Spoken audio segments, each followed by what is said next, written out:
possessions Hi, in the Jimmy, fourth we're live. quarter. Jimmy, we're live. When you take the floor, no matter who's available, you have a chance Hi, to Jimmy, do a we're good live. game. I'm disappointed in the way we played Okay. on multiple big possessions. Okay, so he's Hi, buddy. down. Is that you or Brad?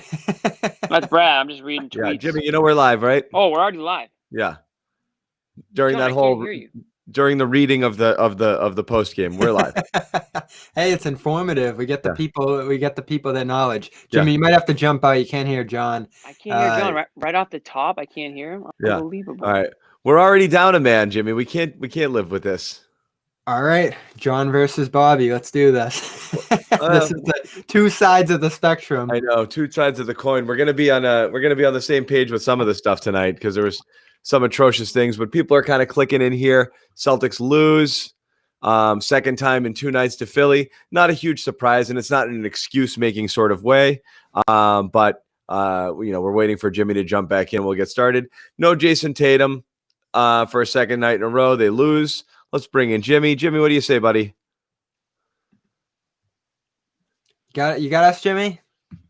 No, I don't. All right. Let's Anyway. get it started. So lose for a second straight night. We'll wait for Jimmy to come in before we get into the meat of it. Lot to talk about tonight. There's some good, some bad. Jaylen Brown, an awesome game. We'll get into him. And again, there's a lot to talk about with Jaylen because, again, he just continues to impress. Peyton Pritchard hurt. That's bad. We'll see how bad he's hurt, but I mean, he went out immediately, and that meant more Jeff Teague minutes, and nobody likes that. And just a whole bunch of frustrating little things to talk about. So, Bobby, just your opening thoughts on the game. And we all watched it. I'm gonna get at Marcus a little bit again here for the down the stretch stuff there. Just inexcusable lapses left and right that really hurt him. But we could start with that, or you can go in any direction you want. But that's where I'm gonna go. I'm gonna go there too. The turnover. That was the play. You look at 4:20 left. You're down 6. Yeah. And Simmons had just gone and 1, and you let him run the other way for 2, and essentially end the game there with a lazy pass. It's more than that, though. Before that, he's got they're down. He could have cut the lead to 2 on that nice cut where he has a layup, and then he turns a layup into a 10 out of 10 degree of difficulty sort of shot. Okay. And then they go the other way and they knock down a 3. That was a 5-point swing right there. I mean, just a disaster. And then the turnover there, it's just a total meltdown, late there where you had a game that could have been a 2-point game and all of a sudden it's an 8-point game and it was over. And then Philly was off and running. And Marcus was whatever the opposite of catalyst is, for that. He lit the flame. He was the tinder. Jimmy, I like you up here, buddy. So I'm moving you. Okay, what did I miss? Because this is the first time in show history I couldn't hear you right off the top. I don't even. I was probably talking over you and didn't even know I was talking over you. You were talking about the quote. You were reading the quote, and we were trying to tell you that we're live. We thought you were doing it for effect. Yeah. No, I had no idea we were live. I mean, I could have been reading a lot worse. But yeah. I mean, I guess sum it up. Brad Stevens sounded disappointed in the team in the fourth quarter there, which checks out. Fourth quarter meltdown. We went in a little bit on Marcus there. I mean, he's not the only person. There was a lot of breakdowns, but just that exchange there where he took that crazy degree of difficulty layup, and then the turnover, of course, and the game was over there after he threw that lazy pass to Simmons. So just a bad couple of sequences there for Marcus, but really the whole team in the fourth quarter, just a collapse like that. I mean, how many times? What was the game earlier in the year where it was over? And then the other team went on like a 10-0 run in 12 seconds. It was the Pritchard tip-in game. No, there was another game where the starters had to come back in too. Was that the there was that, game? But there was the Pritchard tip-in game. I think it was a 10-point Miami. game. It was the 10-0 run against Miami. Yeah. And that happened in like 48 seconds. This one was at least 90 right before seconds. The layoff. Yeah. So that has happened this year. Certainly, we know the defense hasn't been great all year. I think that's where things started to go awry early in the fourth. Lapses against Simmons, letting him get into the lane with some kickouts.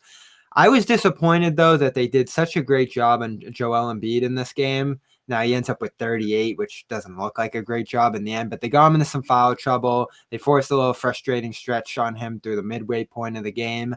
And to let Kirk Simmons in the fourth who had been struggling for pretty much 7 straight quarters to start this. I'm thinking of Danny Green a little bit too when we consider his offensive rebound, and then a stretch of this one as well. And Dwight was great in this one in that third quarter. Like, the role guys killed Boston here. I thought this was the worst bench night for the Celtics, and the starters collapsed too, of course, in the end. But what set it up after the Celtics had a pretty commanding lead midway through was that bench disaster in the third. I thought Green was better late, bad early in this one. Semi got going a little bit late. I think a Tice got knocked around a little bit by Embiid, as you would expect. And Rob had a great stretch early, but you couldn't go back to him later. So not the best night for the bench. And you know how I feel about Jeff Teague. I don't even have to say anything about his night. You really are going to go with there, Jeff Teague. You're going to give the Jeff Teague cheap shot this early in the show. You couldn't resist. He was awful. He was so bad when he but of the people we're going to talk about who are bad, are we going to focus time on the guy who's like the fourth guard on the team who plays about 8 minutes a game, or the two dudes who started who were just absolute net negatives again, with Grant Williams and Tristan Thompson starting playing minutes? They were better than Teague though. Thompson, I'm not going to really bash Thompson tonight. I thought he played much better than he did Wednesday. They tried to get him going a little bit early in the game. I mean, they were driving to the hoop and they were finding him wide open under the basket. He missed a couple, or at least missed one. John, like we've talked about, he makes it look difficult on offense. He makes it look very, very difficult. The ball just does not leave his hands like how it should. I don't know if we're talking about Thompson. Like the 4 foot, 6 foot, he's flat shots on both ends. He just can't really get to where he needs to get. But they are working at it. I thought he played much better tonight than Wednesday on offense. On offense, yeah, sure. Defense still not good.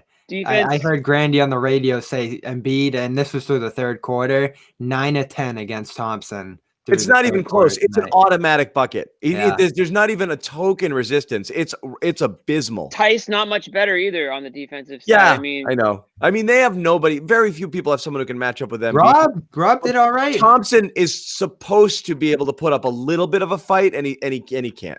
Now, Embiid is just nasty. That stretch he went on against Rob in particular, because Rob was, competing down there, holding his ground, but then he would pull out the spin move and the footwork and the ducking up and under against them. Just impossible moves to deal with. And then you saw him gaming the officials. When they started, you saw Tice bump him a few times on some rebounds. He comes up with the neck. He comes up with the knee. I think that was in the second quarter. And all of a sudden, after halftime, the free throws start flowing again. I saw he got up to 11 by the end of the night. He ends up, it wasn't a 21 free throw type night for him, but, he made his mark with the officials and ended up getting his 14 of 15 at the line by the end of this one. His efficiency is insane. He hits both threes. I mean, this guy is just moving closer and closer to MVP status to start this year. And again, through foul trouble, 30 minutes, he scores 38.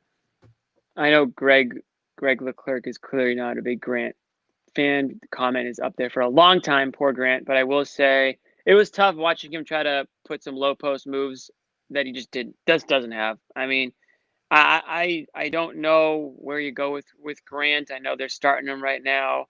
I'm just, my basketball brain isn't big enough, but I just don't see maybe what other people see in terms of really what he's really good at out there.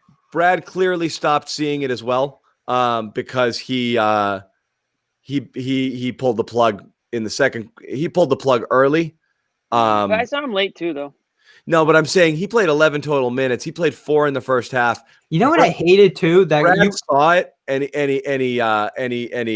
Yeah, right. Well, it's a tough matchup. I mean, anybody you put in that position is going to be tough. We haven't even mentioned Tobias Harris, or maybe you guys haven't. I haven't, and I wasn't listening. No, we haven't talked about most series. Another guy he's a guy that, listen, he can score.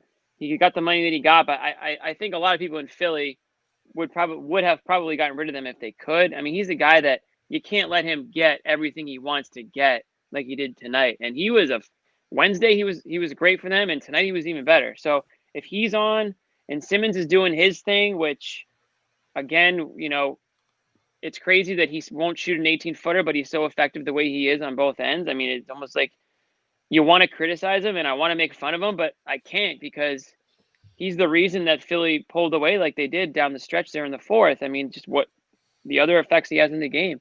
He's an excellent mid-range shooter, and those break up the game a little bit. It's kind of like a Jaylen Brown thing that you see from him this year. Wait, wait. Are we talking about Harris or Simmons here? Harris. Okay, yeah, Jimmy had switched. Yeah, well, I moved it to Simmons, and I know Simmons isn't a great. He's not an excellent shooter. No. It was Simmons who pulled them from like Celtics were in striking distance, and then Simmons' effect in the game, defensive end and on the offensive end. Even though he doesn't shoot, it's still reason to consider him a very lethal option out there on the court.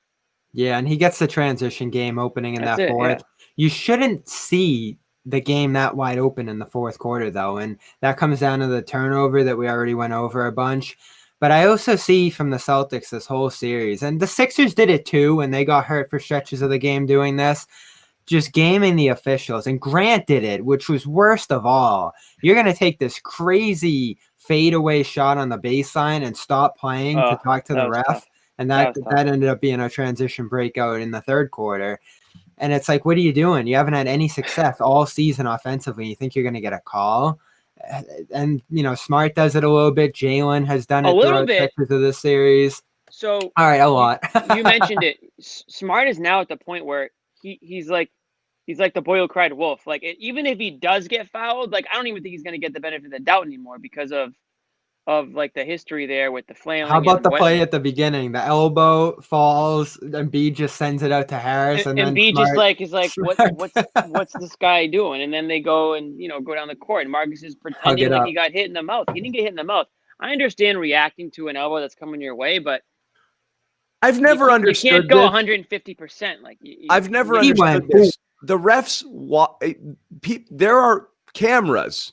Okay, they watch this. If they don't catch it in real time, they see it after the game. It's like that stuff kills your credibility. You can't do stuff like that all the time. That one didn't have a chance. You've completely lost credibility. There's not only that, John. But that being said, Embiid gets away with it.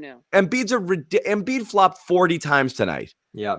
Embiid embellishes everything, and it's more embarrassing when you do it when you're 7'2", 270 pounds. You drinking a margarita? Actually, yeah, I am. Good for you. That's a good tasting drink.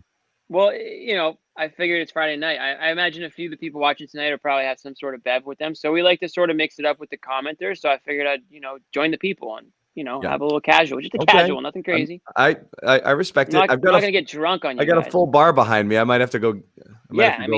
Throw it on big screen to Bobby. We'll talk about Jaylen Brown. I'm going big screen to you, and I'm going to get a drink. Go to Bobby, tell him to talk about Jaylen. No, I'm going to go get. Let's do a commercial break right now. Split screen. The Toronto Raptors are back. Should we do that? Yeah. We'll do that later. Yeah, we'll get to that at some point. But the Marcus Smart, Joel Embiid is a nice little bonus to this. I'm calling it a rivalry. I think when you talk about who the Celtics rivals right now, I think it starts with the Sixers. And I'm not talking historically. I'm talking right now today. It's the Sixers. I mean, the Heat are creeping up, but I don't call that a rivalry, and I don't really know what other teams you even have as a rivalry right now, to be honest. You throw away last year's series because Philly was so uncompetitive there, and if we look 2 years ago too, I guess it's. But there's some animosity between the two. But the games were intense enough. You have the familiarity. You have the division games. These teams are going to play each other 4 times a year, and then on top of that, the playoffs. That's as close as you're going to get in today's game. The proximity of right. So the smart Embiid, a little back and forth. They had some comments for each other, or Marcus Smart had some comments for Embiid. And Embiid was that friendly, or was that apprehensive? You think? It was a little of both. I mean, it's not like hatred, but there's certainly, I'm sure that there's some annoyance and animosity between the two, and I saw them have a nice little embrace after the elbow that wasn't from Embiid. I don't really know what that was all about, but hey, it adds to a little bit of the drama. These teams are going to see each other, I would imagine in the playoffs at some point. So, I wanted to talk about something you said earlier because during the playoffs last year with Simmons out And again, it was a Simmons for Hayward swap, so you can argue in terms of value to each team what that would have done in it. But so much was made of Simmons being a game changer because of his defense. And certainly he made big defensive plays late in the game here, so no one's going to deny it. But he was primarily on Jaylen for a lot of the first game and bit stretches tonight. And Jaylen ate him alive. Jaylen's too quick and Simmons is a phenomenal athlete. Jaylen is too quick for him. Are we going to talk about Jaylen? No.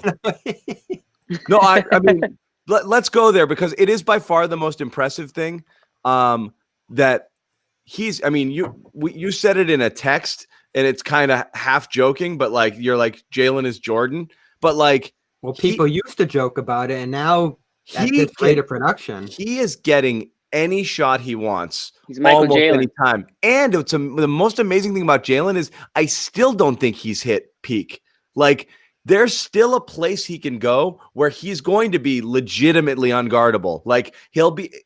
Because he's almost there where he can get anywhere on the floor he wants at this point. And all of these shots, it's so rare he takes a Tatum type of shot, which Tatum hits. Agreed. That's a great point.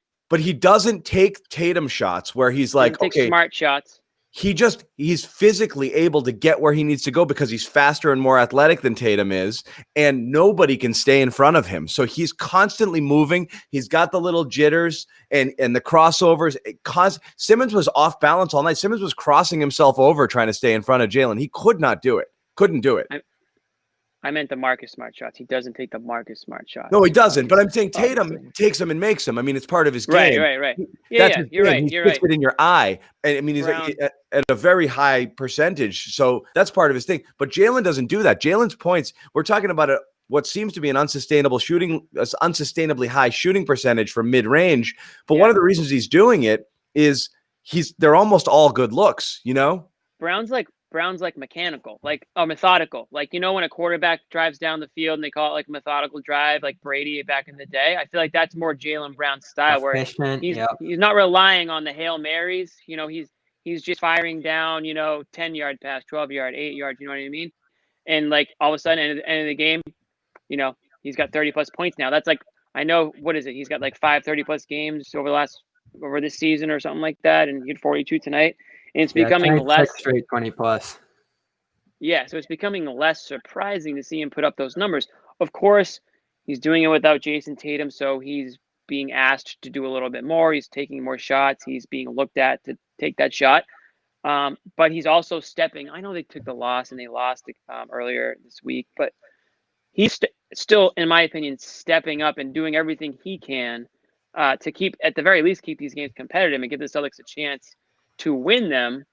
It should be great. It would be great if they could have won one of these two without Tatum, but it is a tall task when you're playing what I think we all consider one of the best teams, not only in the Eastern Conference, but possibly a team that obviously is top 10 in the league for sure. I don't know where you'd put them, but the way they're playing right now.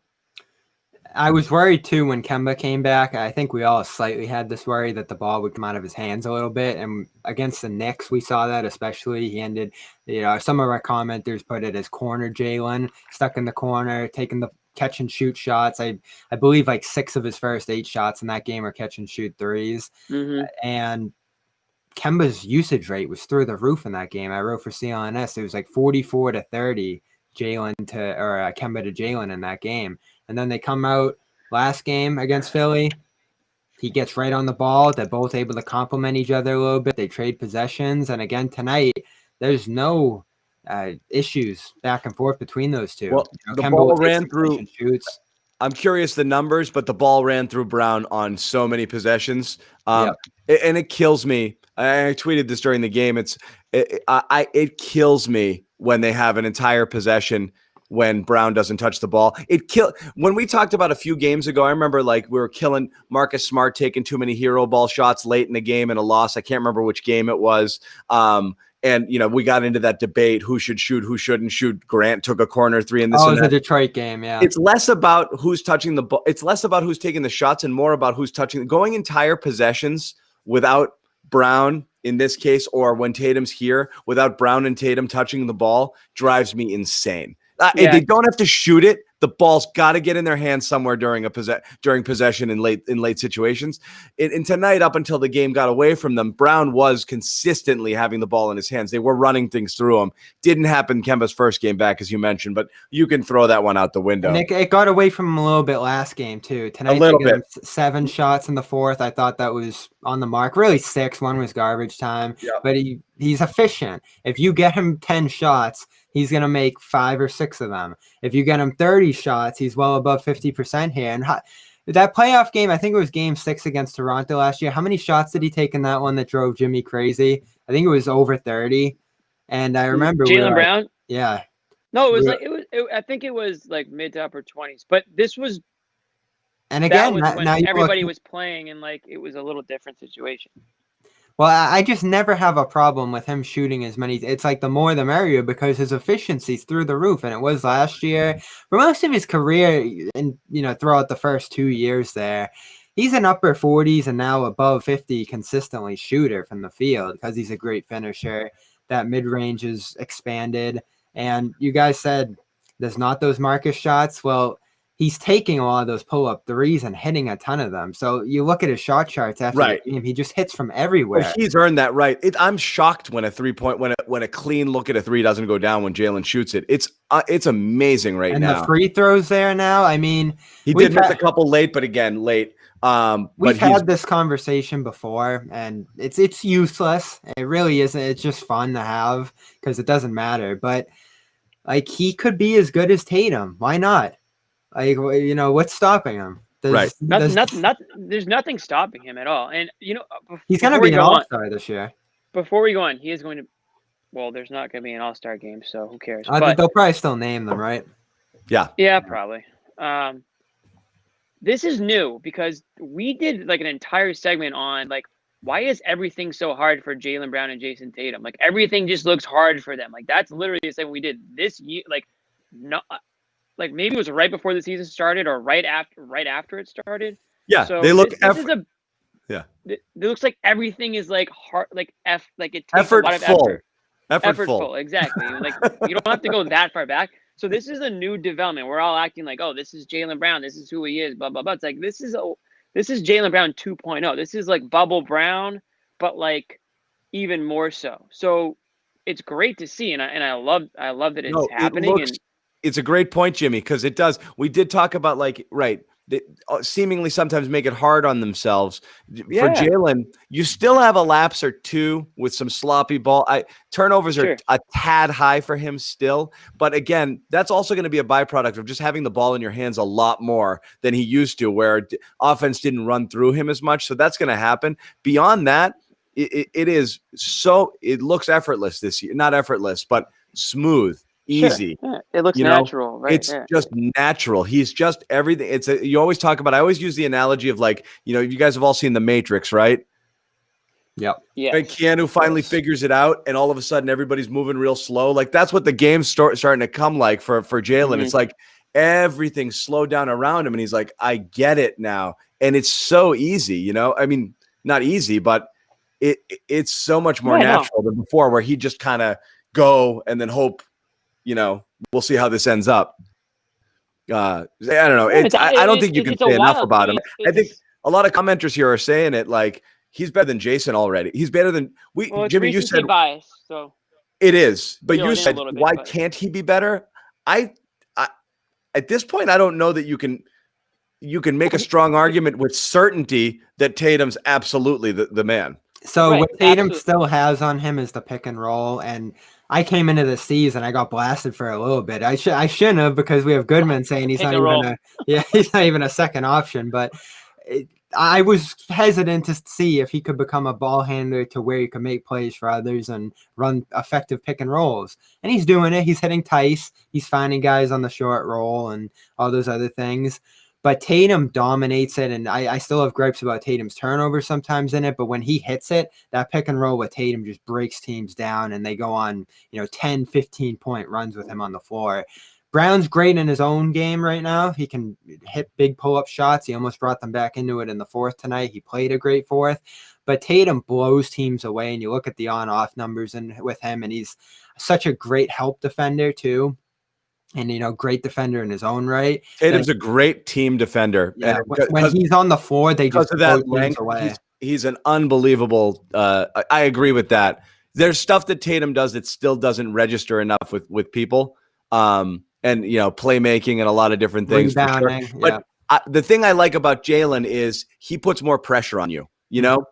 Where Tatum has that kind of slow, lull you to sleep. I'm going to hold it. I'm going to dribble. I'm going to set you up and I'm going to go. And Jaylen gets it and goes, and I'm always more in favor of putting the pressure on the defense. How many fouls we talk about Jaylen getting to the line? How much of that is simply based off of speed and catching people backpedaling and off guard? A lot of it. There were a couple of times where he actually wasn't super in control, but because he went hard and fast, he got the call. He bought the call because everyone was trying to settle and, figure it out, as opposed to Tatum, who's going to kind of hold it back there and everybody's going to be waiting to see what he does. So I like that. I think Stevens always talks about playing faster in general. Yeah.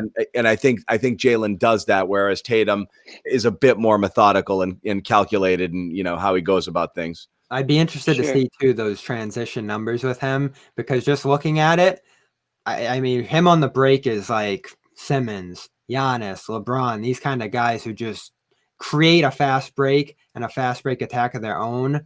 That's what we saw for stretches of tonight too, where they could open up their offense just by giving him the ball on the break and him doing something with it. And that's what he came into the league great at. That was like his first awesome attribute. And now it's the centerpiece of everything he does still. Well, let me ask you this, Bobby. Go ahead, Jimmy. And then I'll ask after.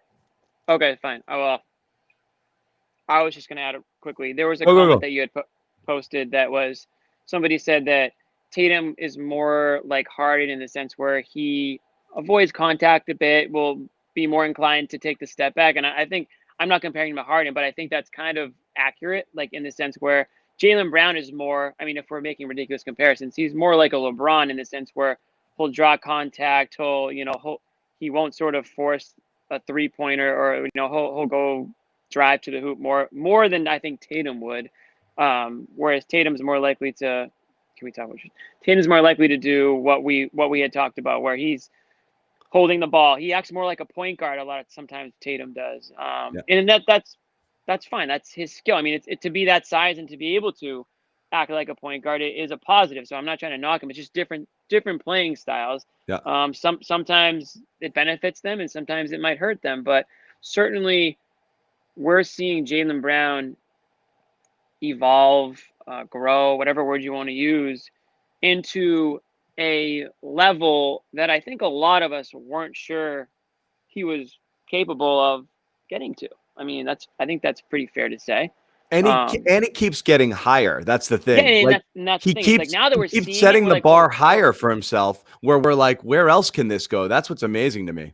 Right. Now that we're seeing it, we're saying, well, now that we're seeing he can do this, well, now maybe he can do that, and like I'm starting to see that he can do this too. It's almost like a business that you thought you only did one thing, and then they unveil this whole new product that's going to open them up to this extra growth. That's kind of like what we're seeing out of a guy like Jaylen Brown. You're just seeing more than you thought he was capable of. I put up a couple comments quickly on the screen. We are going to talk a little bit more about Tristan Thompson, even though we hit it a little bit. And we are also going to talk about Peyton Pritchard and give the updates. The Celtics are talking now. We'll update as we go. But right now they said knee sprain. We'll talk about what that means. I did want to address an earlier comment, and it kind of dovetails into something that you wrote about, Bobby, which was how do you think Kemba is going to fit with the Jays here? Because it is going to be interesting when Tatum is back, what this is going to look like. And we'll get into this a little bit later too.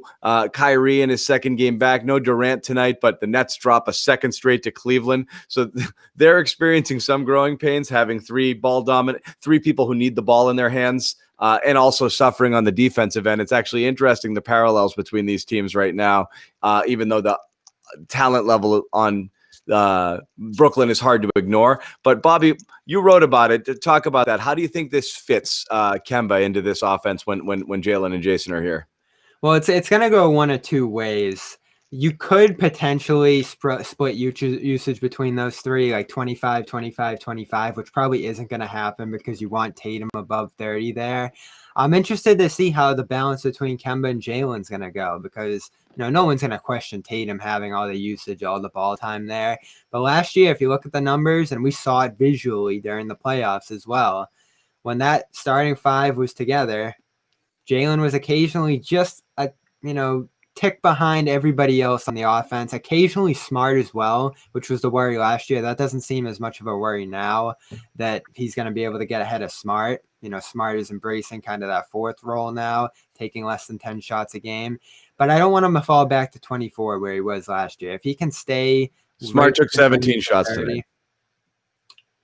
Yeah, but they don't have Tatum, so you're gonna have three guys over 10. Yeah. But it's something to watch for sure. Now, I love the way Brown and Kemba are playing off each other now. The easy solution is to give them all their own bench minutes with players alongside them on the bench. And luckily, Semi and others have been good enough to make that work this year until tonight. But it's a worthy question because what did we just say for a whole segment there?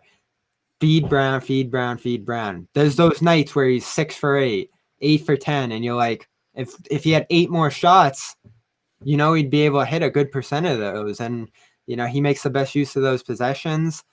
I don't know. How do you guys feel about it? Because I don't think anyone's freaking out about Kemba taking a bunch of shots either. He's incredibly efficient and a great playmaker and dominating the pick and roll. I mean, I'm a little worried. We know John's thoughts. No, I mean, I'll give it the benefit of the doubt because ultimately I think you would rather have talent and then figure it out than have not talent and have to figure. We've seen the problem of having to deal with not talented players and how difficult that is for Brad right now. We've got the Celtics have problems between Grant, Thompson struggling right now. Semi used sparingly. Javonte probably playing more minutes than he needs to, even though I think he's played really well. So that's a bigger headache than trying to figure out how to incorporate a player of Kemba's caliber. However, I am definitely a little worried on the fit here, and I'm starting to wonder whether or not he's better in a microwave, not Vinnie Johnson microwave role, but I'm starting to wonder how this would look potentially off the bench. With Kemba, would never happen. No, and it will never happen. And honestly, this is crazy talk because we're talking about we're worried about the fit. First of all, these guys played together last year, and they played pretty damn well, and when they were all healthy. But that was the issue, though. Like, if there was any issue, it was that. What it was? What? The balance of the shots, the ball time. Fine, but Bobby, this is the NBA. I mean, you want to talk about a league that needs stars, superstars. What did the Nets just do? They had a chance to go out and blow up their team and get James Harden. You think they're worried about how it's going to work, how it's going to fit? I do think they're a little worried. Okay, but they weren't worried enough to not do it, right? That's my point. So you can't spin this saying, Kemba coming back might actually be a bad thing for the Celtics. The Celtics. No, I didn't say bad. Not a bad thing, but that's essentially. I mean, that's essentially. No, I'm just wondering. Look, it's the same way. It's the same logic, Jimmy. Behind. I know you're not saying it's a bad thing, but John, you kind of alluded to the point where maybe he's better coming off the bench. But it's like he's too good to come off the bench. You have to find a way to make it work, and I don't think it means that it's going to hinder Jason. Listen, Jaylen Brown and Jason Tatum and Kemba Walker all can't go out and score 40 points a night. They're going to have to figure out how to get each other involved. One night it's going to be one guy, one night it's going to be the other. I think Kemba Walker might take a back seat a little bit points-wise, certainly because of the emergence of Jaylen Brown and Jason Tatum as well. And I think he's the type of guy that's okay with that. I think that may even be one of the reasons why Danny Ainge brought him in, not just for what he can do off the court, but his personality, his team first mentality, and his willingness to maybe watch Jason Tatum, not watch and do nothing, but allow those guys to grow in a way that maybe Kyrie Irving wasn't so into doing, as we can probably guess, right? I mean, certainly we don't think Kyrie Irving and Terry Rozier got along, and it sounded like, listen, maybe they get along now, but the way Jaylen Brown was talking last year didn't seem. Or not last year, 2 years ago, it didn't seem like he was a huge Kyrie Irving fan either. This isn't a Kyrie Irving bashing segment. It's a pro Kemba Walker segment that I think that he's the type of player that can allow those guys to grow and, help the team win, and he can be a part of it. No, and I don't want to insinuate that this is a problem at all. Having all three of them, having the opportunity to sprinkle them across bench lineups and always have one of them on the floor. When all three of them are back, there isn't going to be a second in the game that Brown, Tatum, and Kemba isn't on the floor. And that's going to solve a lot of the bench issues that we're seeing right now. It's just the aggregate's going to add up. They're all going to get their shots over the course of the season. They're all going to have great seasons. There'll just be those certain nights in the playoffs if they don't work this out perfectly before then, that you might see Brown have 8 shots and just kind of take a few corner threes here or there, and you want to set him up. I think what's good, though, we're past that. We can't have that anymore. You can't. But what I do think is good is Brown's such a great off-ball player, and this is where he killed Simmons in the series too, especially on Wednesday. He'll get himself great shots not being on the ball too. You know, he shoots well off the catch, across the three-point line. His cuts are amazing. And what's the difference right now between Kemba in the playoffs? You guys have emphasis too. And Kemba now is that Kemba looks great, bouncier, making plays. If that's the Kemba on the ball and you get Brown's best off the ball, it works because those are their strengths. You know, like Brown came up being a great off-ball player. Ideally, you'd love to empower him, but if Kemba's rolling, Brown's rolling, Tatum's rolling, it's all going to fall into place. But the question's Kemba, if he's not himself. That's the question we've been asking all year. That's the question. But you know what? I'm getting a lot closer to apology cam by the game because he's looking better and better. There's no his pick and roll is just. Yeah, there's listen, for me right now, it's just how does he look out there? Is he moving the way that we know he can move, that we've seen him move in the past? If he doesn't have the greatest shooting night, I'm not concerned about that. It's all lower body to me. I want to see how he's moving. That's it. I want to see if he needs to get the next game off, or if he needs to have his minutes limits, or if he's stretching on, if it looks like he's not playing 100%. And right now, I don't see any of that stuff. So I don't either. I'm fine with. I'm happy to be wrong if that's where this is heading. So you mentioned this too, Jimmy, just a minute ago. He's going to encourage Brown too, and this is what I love about him. Like, this is the rare attribute of him, is that he comes out after Sunday and says, Brown's just got to keep being super aggressive. I'm going to do my part. I'm going to play hard. I'm going to shoot my open shots, but he's killing it. I don't want him to think that just because I'm back, he can't keep killing it, because he can. That's what I'm here for, to continue to encourage him to be great. I love a quote like that. We get into cliches all the time and what these quotes mean, but Kemba does seem to embody that, the way he plays and the way he approaches things. No doubt about it. I mean, and like, we made fun of all of the over reporting of Cam Newton and his attitude and his smile with the Patriots this year, but Kemba's kind of darling. Kemba's got that thing. I mean, he shines it on, certainly, with the smile, but you always do feel it's genuine. I mean, every single thing we talked about with him last year, it was almost like he was like sent to Boston to not be Kyrie Irving. Like, it was every single thing he did, said, the way he took accountability for things after, the way he always gave credit to his teammates. Nobody's going to question that. The attitude is awesome. And he's just a guy people like having around. It's just the basketball fit at this point. As the Jays continue to evolve and the need for them to have the ball in their hands all the time becomes apparent, then you're asking a person who's done one thing his entire career to do something else. But the problem is, when he's of greatest value is when he's got the ball in his hands and just kind of going and being instant offense on his own. So that's kind of the dilemma, is you can't really ask him to do something else, because then he's not going to be the same player. So no, you're right. But again, it almost goes back to his extent, I guess, kind of what Jaylen Brown is like.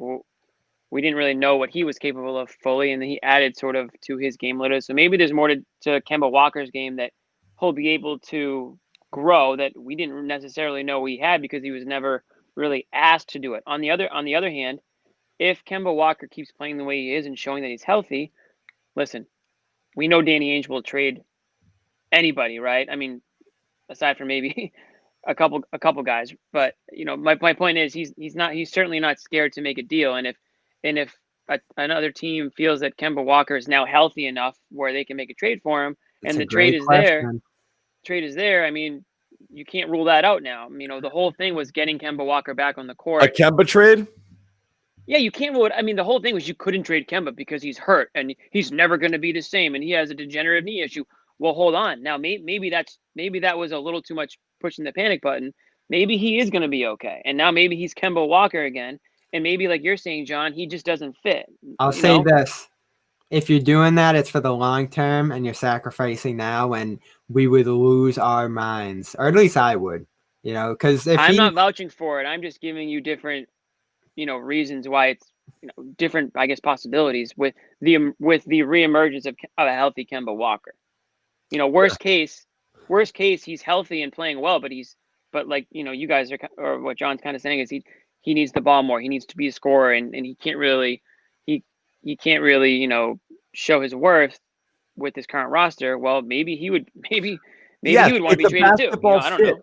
If there is another team that would need a Kemba Walker, a primary ball, a scorer, more than they need something else, then yes. I can't off the top of my head think of matches here. I still think he's too much of an injury risk. The fact that he's an older, smaller player, I don't see Kemba really having trade value. So I think that the thing you have to do here is just figure out just the fit on the court. And it might just be they're the best players. You put them out there and you'll figure it out, because ultimately that's what you've got. And it maybe takes a little bit of time, but I desperately don't want to see the ball come out of, when Tatum's on the floor, I already don't like how Jaylen can sometimes disappear in games just because of Tatum's presence. And it's not anything Tatum's doing wrong. It's just sometimes what he needs to do to be him. And then when you throw in the occasional Marcus Smart hero ball, or Tristan getting the ball in the lane and thinking maybe I should shoot too, and you have 5, 6, 7 trips down the floor where Jaylen's not touching the ball at all. I hate that, So this comes down to how good Kemba is going to be in that role. Because if he's better in that role than Brown is, and he's rolling the way we're seeing it right now, then it's fine, because they both fall into place. But he does have to shift to this eventually. He's here till 2023.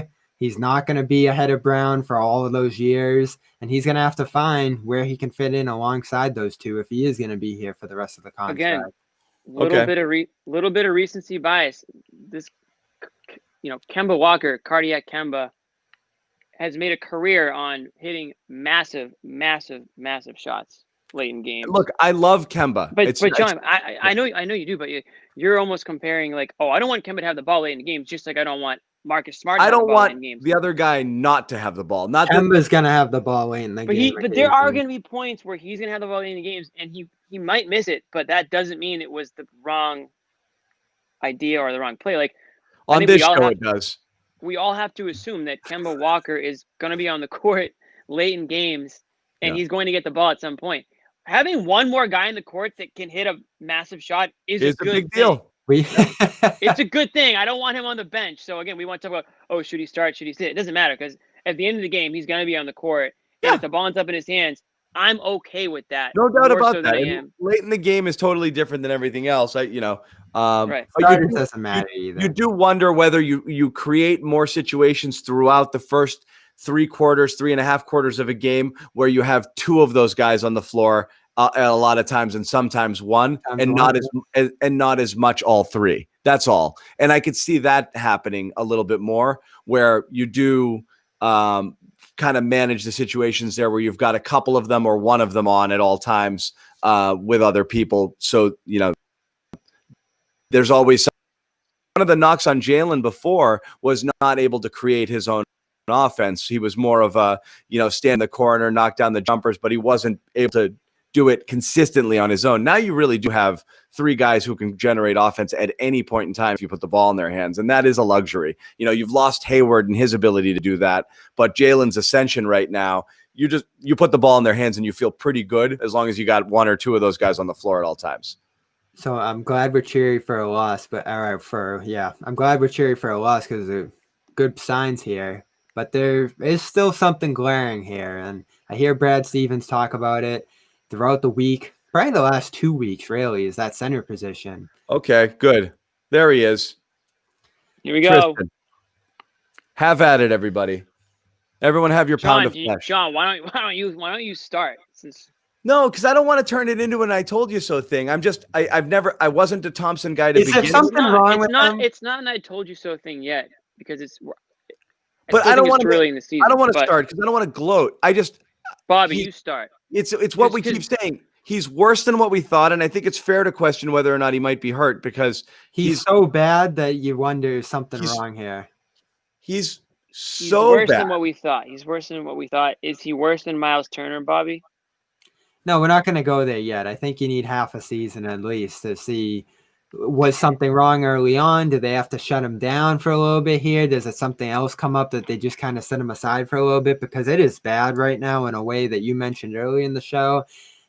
And we've talked about for a couple of shows in a row now. He can't get himself involved offensively. He actually took 3 shots in the first 3 minutes and hit 2 and then disappeared for the rest of the night. But I'd be fine with 0 points. Yeah. If he Turner 22 and 9 tonight with another 3 blocks, but that's okay. With the hand injury too. Wow. Yeah. So something's got to be wrong because we know he's not this bad. We know we've watched him in Cleveland. A year ago, he had the best season of his career. So Stevens mentioned it yesterday. He says he thinks he came back too fast with no training camp. And that I'll give him the benefit of the doubt there. I'm just going to say what I said before the season started. I do believe most people, because Cleveland has been so irrelevant for a couple of years, I do think most people who were on board with the Thompson signing remembered a version of Thompson that existed 4 and 5 years ago. He was great. And I know he had statistically a better overall offensive year last year, or all around year statistically last year. But again, it was on a bad Cleveland team. So we're not watching them enough to see what the opportunity was and what the need on that team was to know why, if that's why his points per game were up. But I think in terms of his athleticism, and he's not a super athlete, but just how he moves and the way he plays, I think we're remembering a version of him that existed 3 and 4 years ago and not most recently. And what I want to say to that is, like, Tristan Thompson, like his style of play, the position, like the way he plays, like that should be able to translate somewhat easily from team to team because he's not a guy that you play around. He's not a guy you draw plays for. He's a guy that does his thing pretty much regardless of who's around him, right? For the most part. I mean, he's gonna cut to the basket on drives. He's gonna go for the boards. He's going to put back points. So like John's kind of right in the sense where it's like maybe some of us do remember the Tristan Thompson that had LeBron James around him, and he was had less mileage on. I'm not going to call him old because he's not old, but he had some some maybe younger legs. And now it's like, well, what do we actually get here? Because he does look like he's having trouble getting off the ground, right? Some of again, I'll go back to like the shots he took in the beginning of the game tonight. I think 2 or 3 went in, but they all were like kind of funky and like it was almost like what like what's up with this release? And I don't know. I don't know if it's a confidence thing. I don't know if it's a health thing. I don't know. I'm not giving up on him. Obviously, I did like the signing. I know that I was certainly on. People were starting to draw a line like, well, Miles Turner or Tristan Thompson. I was obviously on the Miles Turner side. But if you compartmentalize, I still think Thompson was a good signing, but he certainly hasn't lived. You guys could end up being right for sure. And I take no pride in it. I'm not trying to be right. But it's early as well. And what I'll say is, yo, did I lose you guys? No. I thought I saw you drop out. Me, okay, you dropped for a second, but you look pretty good now. I don't want to give up on him because I think there's possibly something lingering here. He might be playing through something. It's just, how do you get to the point where he is playing great? Because it's not like there's going to be an all-star break. They're probably going to be playing games during that. They just play and travel and play and travel. And if he sits, all of a sudden you got to ramp him back up at another point. So I see why Stevens is still pressing him 30 minutes and trying to get him going and keeping him in the starting lineup. Because let's be real about a Philly series here. The way Philly's playing, the way they've improved, Tice isn't going to stop Embiid. Rob might one day, but probably not this year, be able to slow him. The best bet they have against a guy like Embiid, Bam, those type of guys who hurt Boston a year ago is a Tristan. Getting him fully integrated and having him play well. So I think there's a fine balance right now because I do hate how he's hurting Tice because we did our rankings after last game. Tice is clearly the best center on the roster right now. He's playing well. He's adapting. I thought he was awesome again tonight. I want to get the starters from last year back again together when Tatum comes back. And I don't know where that leaves Thompson. We had that discussion last game. Where do you get him minutes? You want Rob to still have minutes. So, you know what I got to say? They got to make a deal at some point here. They just have to. TPE, all the stuff we've talked about. The roster is in flux. And I think you hear Stevens calling for it a little bit. Like, why are you running 2 big lineups? We got to get Rob a little run by himself. You know, we can't not have Rob get opportunity. And this again, you see it tonight. They're going 2 big again. And every single lineup they send out there's an awkward 5th man in it. We talk about Grant. Grant shouldn't be playing the 4. So they're trying to find minutes for 4 centers here. They don't have a wing spot. This goes back to what John said. Maybe they should have signed a wing. But there's still a chance here for Danny Ainge. And this is going to be the final way we write this story. How does Ainge address this? How does Tristan get himself in action by the end of the year? These are the key questions because there's no way they go this whole year without making a trade, is there? Like, I can't see it. I don't know. If they do, John? it's not going to be great. What's up? I can't hear John. Can you? I got John. What the hell? He like went below and like he screwed up the audio. He's doing something over there. He's messing with you. Look You at got me, me, John, now I'm right? up here. I know. I just moved you. All right, I'm gonna dip out and come back. Sorry. I think I messed with it. You had to make yourself a drink. No, that wasn't it. I did that thing on a Mac when you accidentally screen enlarge. Yep.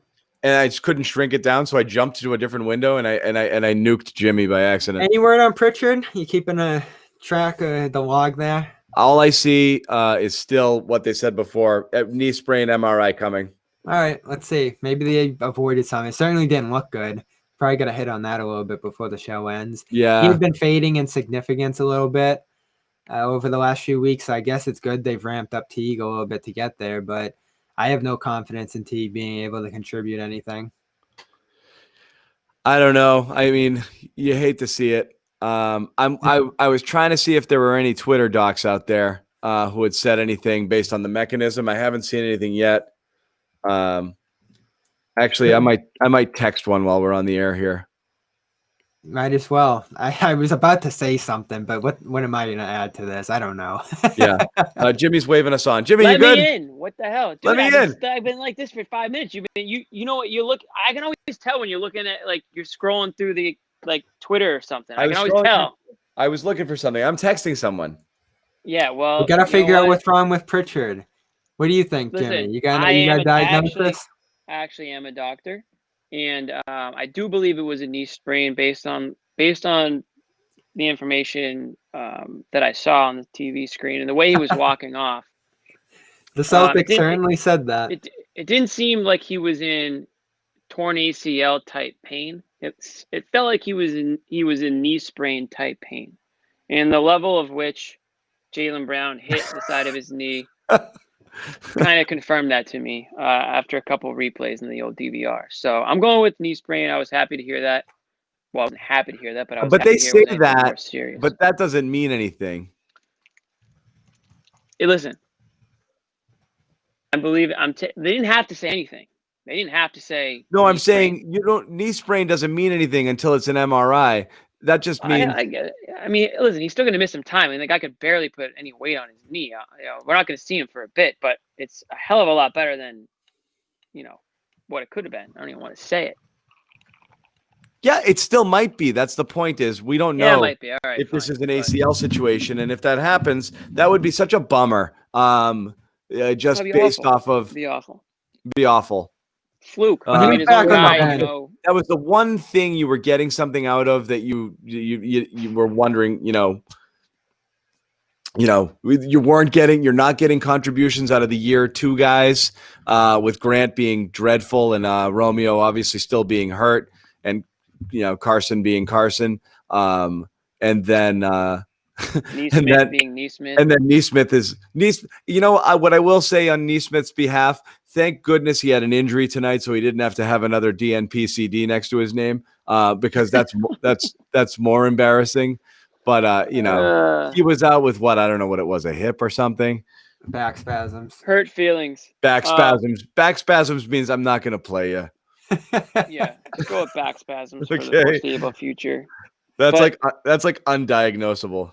Pritchard returned to the bench. I doubt He that did. would have happened. He was wearing like a trash bag. I don't know what he was wearing. Camo, like, dude. He's in his like going from the arena to the plane attire. He probably didn't think that he was going to be sitting courtside tonight wearing it. Yeah. But I choose to be positive about this until I have to be negative. I'm not going to jump to any sort of crazy conclusions. I just won't do it. There's already enough worry in my life. I'm not going to worry about Peyton Pritchard until I absolutely have to. So that being said, it still does suck because I do feel like we aren't going to see him for a little bit. But maybe they dodged a bullet. I mean, fluke injuries are going to happen. And this brings me to my next question. Is Jeff Teague ready to take over that role, Bobby? Your thoughts? Is Jeff Teague ready to get released? No, seriously. I mean, the only guy. I hope he is, but the only guy. So say they do make a move on a buyout guy later in the year. Who would you go? Green has the non-guaranteed money, which I think actually might have passed at this point or very soon. And you keep Green anyway because he's playing well. So if you had to dump anybody on this roster, he's probably the one to go. Like, there's no upside here. What you get is what you get. You don't get any upside off. Here's the thing.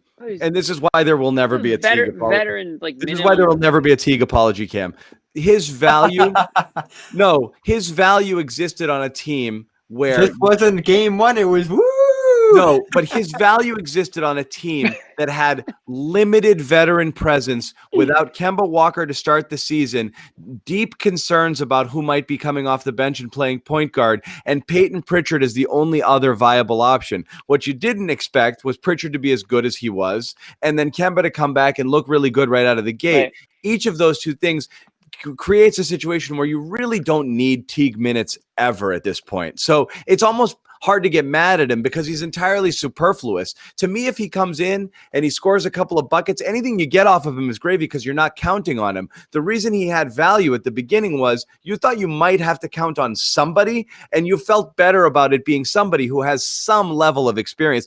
And I would have felt roughly the same about Wanamaker too. At least he's a basketball player who you can put out there. I mean, Wanamaker had more minutes than he needed or he should have had last year, but he saved their bacon a lot of times. There were other games where you're like, there's too much Wanamaker in this game. But you thought you might need Teague. With the emergence of Pritchard and the return of Kemba, you realize you don't really need Teague. Right, but now you need Teague. But now you might need Teague. So again, we'll see. What he does here. This is where I'll do apology cam on. I will. If I have to do apology cam on Teague, I will, because I was pumping him up early on. And actually, we did make Bobby. We already made Bobby apologize on Teague, so that's kind of hilarious. I know that wasn't fair. That wasn't fair.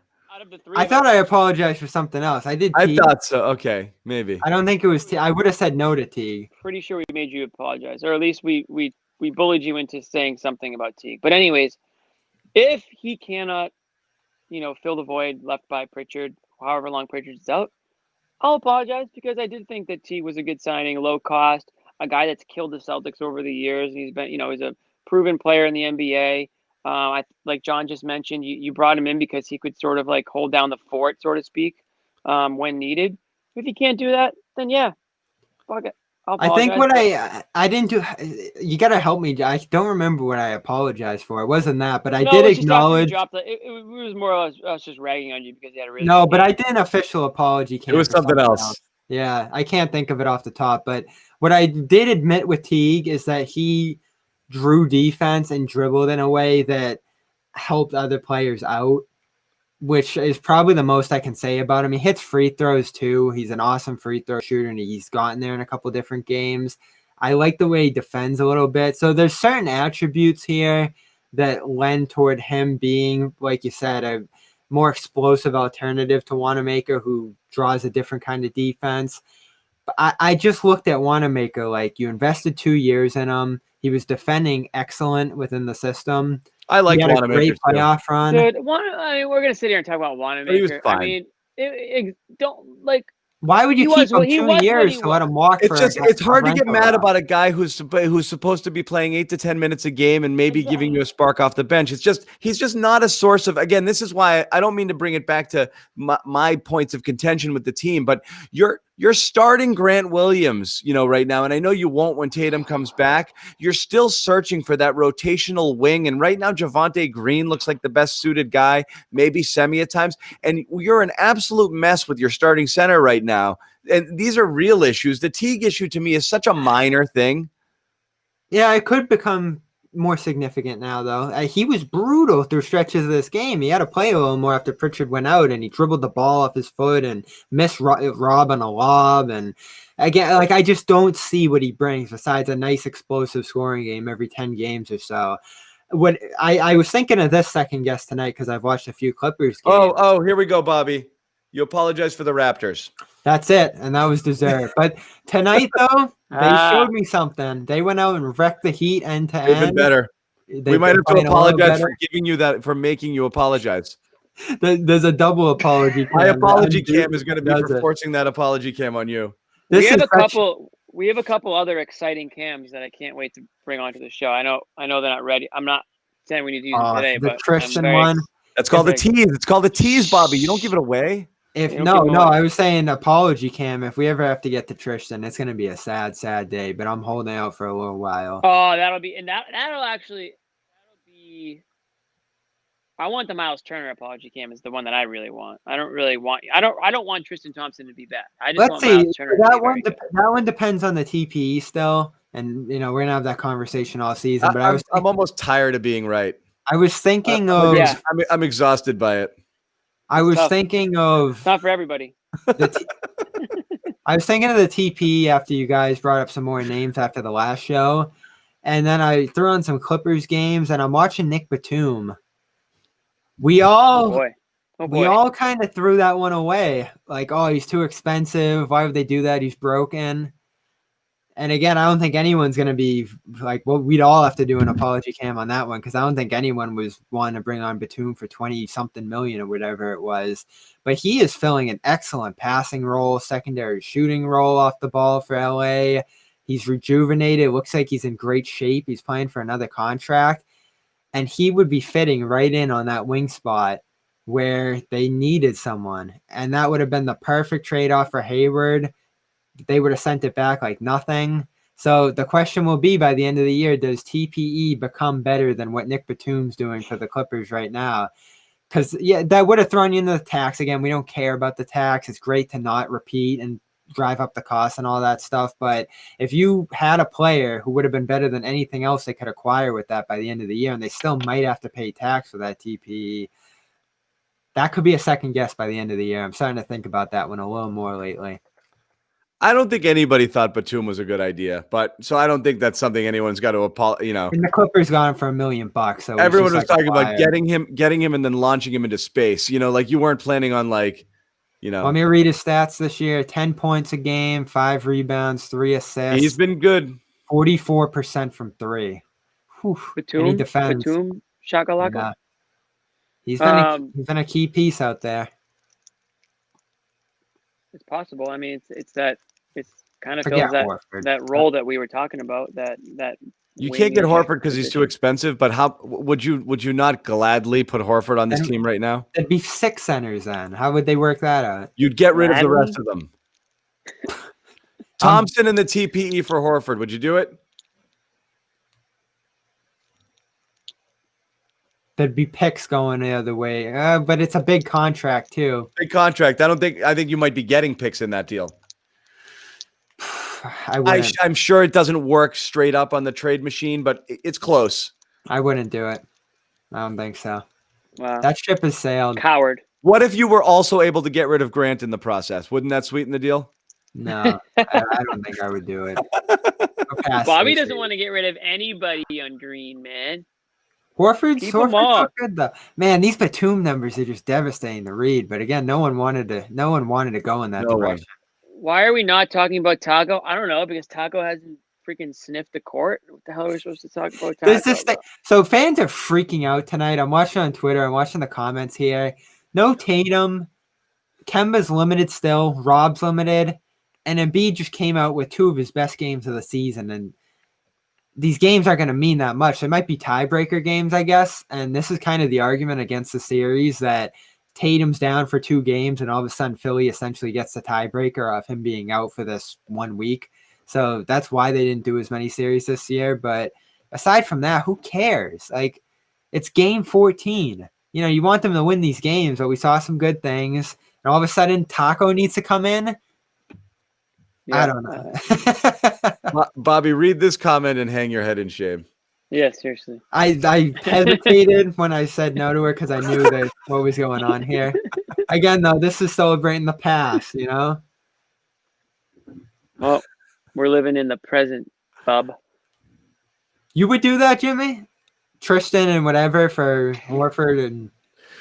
No, I wouldn't, because I don't think that was the purpose of the TPE, to just go freaking grab a guy that you it could end up being the best guy, though. John keeps pressing this. Like, what is the best thing that they could hope for there? I don't know. I don't know, but that's the thing is, we're back to patient. We're back to something over nothing, and whether the something is better despite its warts, you know, because the TPE is nothing if you don't use it for whatever, and whatever you're going to use it on. Why Al? Why, okay, well, let's just focus. Why Al? What's Al's worth to defense? This team? I mean, you're talking defense. Yeah. He's been a good rebounder this year, too. He's playing well down there. It's just, do you want him through 2023? Defense, and he can stretch it. You know, I know so that much money for some defense? You can't find somebody else that can play some defense? It's not that much money. Like, here's the thing. He's got some incentives. If you look at it like, would I go sign him with this pile of cash if I had it for that money? No. But would I get rid of Tristan Thompson's corpse and a piece of paper that says 20 million on it for an upgrade on my roster? The answer is maybe. That's all I'm saying. You made me think about it. It's John, obviously too soon, but yeah. You're right. I mean, if it comes down to it, then I mean, I'll say on the money too. There's some championship incentives in there. They really softened up the back end of the contract when they signed him in Philly. Yes, so it's not as much as it looks, but it is a few years, and it hurts flexibility. And the way they run the books in Boston, I don't see it because. You do have to balance it, though. Like, you know what I don't want to see is them to kick the TP the off season, because they need something now. The point of the TP was you're missing a player and you need to fill that spot. If John Collins was gettable, but you knew you had to max him right when you got him, would you do it? Because that's kind of what it comes down to with Collins, right? The issue with him is Atlanta's thinking about dealing him because they have to max him and they don't want to. And it seems nobody wants to. Then we're talking 4 maxes on the team, and you think about it. I mean, the talent's there. The defense isn't. They'd have to work around that, but I don't think that's enough to get them. Thompson and Teague. They probably. I don't know. That. No, I mean, you're talking a lot of picks, and you're talking. You know, I'm not saying Thompson Teague. He's just Pritchard, Romeo, Smart, draft picks, whatever. I'm not saying that. I'm saying you'd have what. Whatever's, it's just none of these are actual assets. I don't know that he's gettable, honestly. I will say this: we came in this year saying, "Oh, the Celtics have nothing." You know, some teams. I talked to friends of other teams. People like Tice. Pritchard's become one. Semi's still not one, but he's on nothing now at this point. They're not assets. Everybody's got one of those guys. You don't trade for them. That's what we keep talking about. Just because they're okay. You don't give anything of value for them because you've got a million guys on your roster, or you can find for nothing who can do the same thing. So they're not actual assets. You know, there are not a lot of assets unless it's, you know, a bunch of picks, or I don't know at this point. Or if Pritchard, I don't know if Pritchard would have been considered an asset if he kept playing this way. You know, Nesmith right now, it's hard to consider him an asset because he's done nothing. You know, there's really with them too. None of the young players have flashed to the point that they are assets. There's not a single team out there that's looking and said, like, maybe I can get my hands on that Nesmith guy. Because there's no reason to there's no reason to believe it. You couldn't get your hands on him. He's too far away from the court to ever get your hands on him. He's unreachable. I think if it's anybody, well, it's Pritchard if it's anybody, clearly, because he's flashing something right now. He's cheap. He's on the rookie deal. Tice is probably a close second because he's cheap. you could re-sign him at a decent price probably, and he's a great center for the modern NBA. Although I'd hesitate to get rid of him now the way he's playing.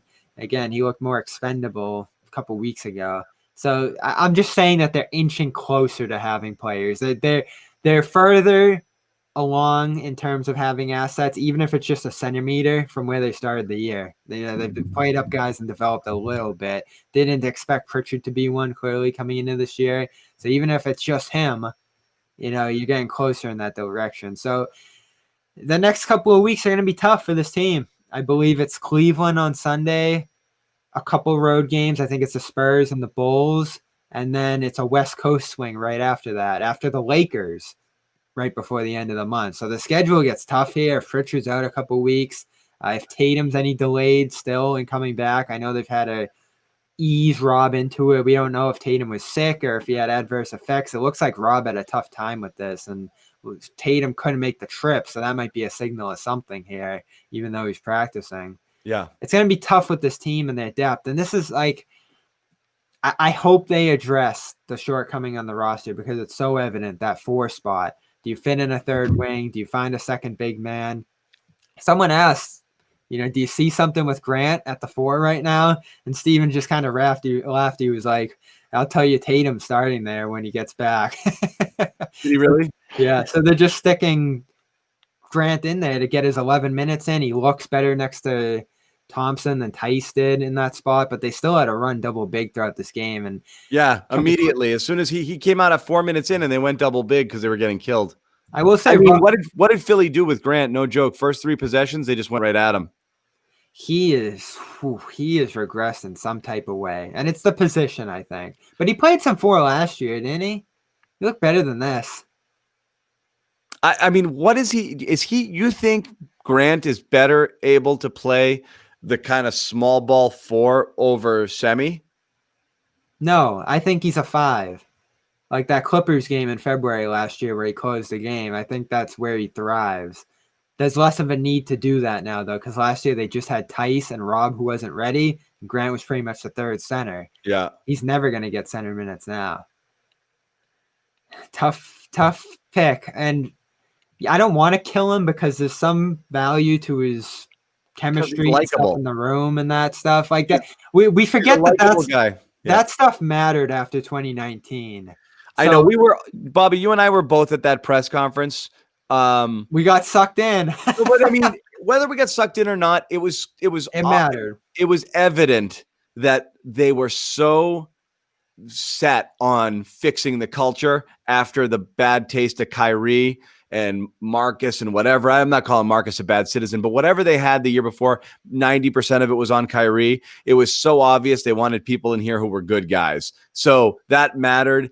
If it mattered to the point that you opted for a guy because you valued his good guyness over talent, I think that's a mistake. I think most rookies coming in are going, unless they're real donkeys, are going to generally be positive because they're coming in and they're new and they're trying to grow. You're going to have some attitudes, but rather than worry about drafting just for character, just cross off guys who have questionable character, but then go get the most talented guy. I can't understand how they looked at Grant and thought that's the guy. I mean, I just can't understand it. The only thing I can think of is I didn't understand it then, and every moment since I haven't understood it. John, I think they watched too much March Madness that year. Remember, it was the Carson Edwards show. Grant's Volunteers made a big run, and who was the other big March Madness? Oh, Tremont Waters. Like he was great at LSU that year into the tournament. That would be. No, that's what it felt dereliction of duty. If all of your scouting amounted to watching as much college basketball as I do in a year, yeah, it just went down. Well, you just turn on the TV and march for a few hours, then you might need a different scouting department. Was the best. His bracket was better than mine, so let me look at the teams he picked and pick a player from one of those teams. No, remember that was the year of Carson Edwards. He was like the star of the tournament. Dude, I'll never forget that game, that Purdue game. I think went into multiple overtimes, I think, and Carson Edwards had like 40 I'm making up numbers, but it was like he was hitting every shot. They still lost the game. and I think I lost a ton, or maybe they won the game and I just lost a ton of money, and it was because of Carson Edwards. It was against Zion, right? Didn't they draw Duke and they gave him a good run? And so I don't remember the exact because nothing matters. All I remember is I'll never forget this. I was at Loco in South Boston. It was very late. It was a long day, and I was tapped out, and it ended with me losing a lot of money. It was one of those nights. I think I was politely asked to leave the bar at some point that night, but besides. We're gonna talk about that draft for a long time. It was a tough one for where the team was. It was Hayward's last year, and Grant was the best of all those picks. He had a decent year last year, and if that's the only good year they get out of him, for where'd they pick him? 20s. We always talk about whatever you get there is what you get. The tough one's right. Romeo. And we haven't mentioned him yet tonight. Is there a chance that he can come back? I think he's on the road trip. He's shooting with the team. I've been holding out hope. I have an irrational level of optimism / desperation for Romeo to turn into something. I desperately want the narrative to be that he was injured in college, never got his footing underneath him last year, could never get enough momentum to get it going. There's hope. And that's the reason it was so bad. But the one thing about him last year that we saw during that little stretch in the bubble where he did contribute sometimes, and we're starting to wonder, can he do it, was how good he was defensively. And that alone would make a huge difference if he can get his H out of his A offensively a little bit and figure out what he's supposed to be doing out there. He shot decent, because it was always the zeros, though, if you remember. The key to minutes here is be able to handle your end on defense. He can do that. But that's not what you drafted him 14th for. You drafted him to be able to be a scorer. If he can score even a little, massive upgrade at the wing position right now for what they need from athleticism, from defense, from fit. You need him to be okay. I'm hoping only because there is no other option on the roster, not necessarily because I have faith in the player themselves, but that's their best hope, that a guy you're not counting on anything from comes up and all of a sudden is a revelation or a surprise. And you're like, okay, that's what we needed. A little bit of that would go a long way. He doesn't have to be a star. He just has to be playable, basically. Do you believe, Jimmy? Just play. Yeah. Do you believe it, Jimmy? In Romeo? Yeah. Yeah. You believe that it's possible that you might get something out of him? Yes. Yes and no, to be honest. I don't really have. I don't know. I don't love him. I'm honestly I'm hanging on to a few, not many, but a couple instances where he had a couple of good, I don't even want to say games, but moments. The Lakers game in LA was the one. Okay, that. I believe you. I couldn't go back and say that was the one, but I can remember stretches where it's all right, this guy looks like he belongs out on the court right now. It's just been health with him. He started out behind because he was hurt when his career started, and he's never seemed to really be able to put together consistent playing time, get into the rotation and stay there. It's always been a story whenever he's done anything. And so to me, that tells me that he hasn't really proven that he's somebody that you can count on it, because if it's always a story whenever you do something, then that it's good, I guess, in one sense that you're being talked about, but it's bad that it's we aren't expecting this yet. You know what I mean? So talk to me when it's not a story, when he goes out there and just does his thing, and then I'll tell you that I can depend on him. I'm not there yet because I haven't seen enough. I'm not giving up on him, just like I'm not giving up on Neesmith, obviously. I mean, the guy hasn't even had a chance. So we'll see. I mean, I don't know where he is health-wise. I mean, the only updates I get are the tweets that say he's out. I have no idea where he is health-wise. So he's moving along a little bit, but we still don't have a good idea because they haven't announced rejoining practice or doing whatever. He's doing some light shooting, and he's. That's what I mean. Yeah. So I think February. The hell no. But mid-February. That was the rough target. I'd love to get an actual update, though. I think they asked Brad in the last week and he didn't have anything. He's just shooting. So Not and close. Honestly, my expectations are like role player at best, at least for this year. I mean, I'm not expecting him to like slide into the starting lineup and be but that somebody. would be. They're not asking for a lot. That's the point. If he could give a little bit, it's more than what they have there. That's what I'm saying. Just a little bit. Right. Yeah. Right. That's it. And Listen, guys, they have stars. They don't need stars right now. They need depth. You need not Grant Williams. Right? That's a little mean, but I mean, it is. Well, I'm not giving up on Grant Williams either. I think Grant Williams is a smart player. I think these are all young guys. Yeah, they're all young guys. I will say this though, it's not working right now, and maybe it's just maybe Grant is not supposed to be with that starting unit. Obviously, right? He's not a starter on this team. But maybe Brad can figure out a way to make it work with certain players at certain points, giving guys this, certain guys a rest. I don't know. I'm not the coach. I don't get paid for that. I'm not giving up on Grant Williams either. But I will say, I do get frustrated at times watching him play basketball. I think John just sent that message. Which one? I didn't see Grant is what he is. You just want to slip that in while Jimmy was talking without interrupting him. No, I agree completely. I mean, I think Grant is what he is, but I don't. I also think he's better than maybe what we've seen at points. So, and I'm not freaking out about the bench. The bench has been better than expected. It has. Between Pritchard's emergence, we talked Semi's improvement. Green's been great. So they're getting by. And in fact, many of these games, shifting Brown, Kemba, and Tatum in with the bench has made the bench better than what the starters are giving them, especially when you go from double big to one big. So it's all about rotations, finding the right sets, combinations, all that stuff. And once Tatum gets back, the bench will be even less important. But you do want to find a fifth man in the lineup somewhere. The reason I bring up Romeo, and it's so easy to forget him because he's just been so invisible through all the injuries. You even forget he's on the team this year. Yep. But he's going to become available before a trade does. Like the tough thing about a trade this year is 10 teams are making the playoffs in each conference. Yep. They push back the deadline a little bit. I think it's late March, but that might not be enough to counteract that. I agree. Market. I do think people are unrealistically holding out hope that some trade the Celtics can pull off is going to save them. And it's not. It's not. You're not getting. If they need to be saved, right? Point, I mean, do they need to be saved? They're going to make a trade. They have to. If they don't make a trade by the deadline, we're going to somebody who you're going to kind of be like, I guess it's better than nothing. That's it. That's it. And that's what we said was going to happen this whole time.